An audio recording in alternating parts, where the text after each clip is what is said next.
আমাদের নতুন kitchen ready হয়ে গেছে, তাই আজকে কিচেন থেকে আপনাদের সাথে রেসিপি শেয়ার করব। তাই ভাবলাম প্রথম দিন মিষ্টি দিয়েই শুরু করা যাক। তাই নিয়ে চলে এসেছি কালীঘাটের কালী মায়ের খুবই পছন্দের চ্যাপ্টা রসগোল্লা। চলুন দেখে নিই আজকের রেসিপিটি। এখানে আমি প্রায় 2 লিটার দুধ নিয়ে সমপরিমাণ ভিনিগার আর জল দিয়ে ফাটিয়ে ছানা তৈরি করে সেটা একটা পুটলি করে বেঁধে রেখেছিলাম জলটা ঝরে যাওয়ার জন্য। ব্যাস, এবার ছানাটা জল ঝরে গেছে, সেটাকে একটি থালার মধ্যে নিয়ে প্রথমে ঝুড়ো করে নিচ্ছি। তারপর হাতে তালু দিয়ে একদম ডলে ডলে খুব সুন্দর করে মেখে নেব। ছানাটা খুব সুন্দর করে মাখা হয়ে গেছে, দেখুন কত সুন্দর নরম একটা ডো তৈরি হয়েছে। এবার এখান থেকে আমি সমান আকারের কয়েকটা লেচি কেটে নিচ্ছি। সবকটা লেচি কেটে নিয়েছি। এবার দেখাচ্ছি এটা কিভাবে তৈরি হয়। খেতে কিন্তু রসগোল্লার মতনই স্বাদ হবে, তবে দেখতে একটু আলাদা, চ্যাপ্টা চ্যাপ্টা। দেখুন হাতের মধ্যে লেচিটা নিয়ে ঘোরাতে ঘোরাতেই চ্যাপ্টা করতে হবে। একেবারে যদি চ্যাপ্টা করে দিই না, তাহলে সাইডগুলো ফেটে যেতে পারে।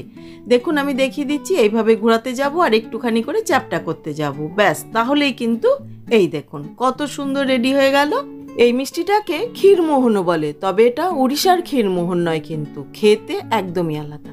এবার শিরা বা রসটা বানাবো, তার জন্য 1 বাটি চিনি আর সেই বাটিটা মেপেই নিয়ে নিচ্ছি 4 বাটি জল। তার মধ্যে দিয়ে দিচ্ছি লবঙ্গ আর দারচিনি, এখানে কিন্তু ইলাইচির ইউজ হয় না।